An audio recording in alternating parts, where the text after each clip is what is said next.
Bangladesh energy regulatory commission খুচরা পর্যায়ে বিদ্যুতের দাম প্রতি ইউনিট ১ টাকা ৫২ পয়সা বৃদ্ধি করায় নেতিবাচক প্রভাব পড়বে বলে মনে করেন সাধারণ মানুষ।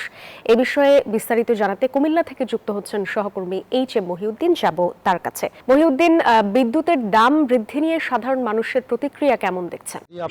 আপনি যেমনটি বলছিলেন, বিইআরসি কর্তৃক যে নতুন করে তাদের যে সিদ্ধান্ত ছিল, নতুন করে যে জ্বালানি এবং আমদানি খরচ সহ সাধারণ মানুষের কাছে যে বিদ্যুৎ যে সরবরাহ করা হচ্ছে সেই সরবরাহের যে দাম নতুন করে বাড়ানোর যে প্রস্তাবনা আসছে সেটি আজকে শুনানি হয়েছে।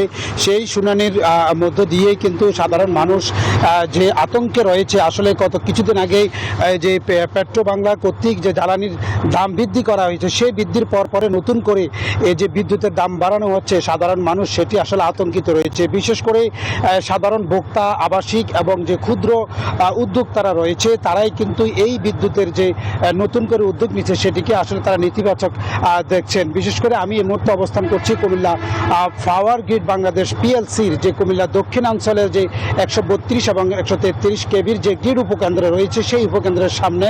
এখান থেকে কুমিল্লার যে চাহিদা রয়েছে সেই চাহিদাটি মেটানো হচ্ছে।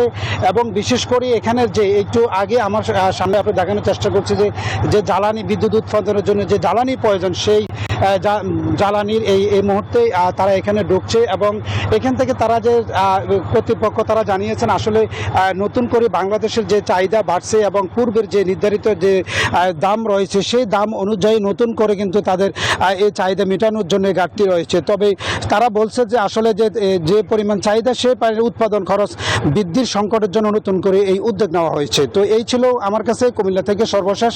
চলে যাচ্ছি স্টুডিওতে। সাদিয়া। মহিউদ্দিন, ধন্যবাদ আপনাকে।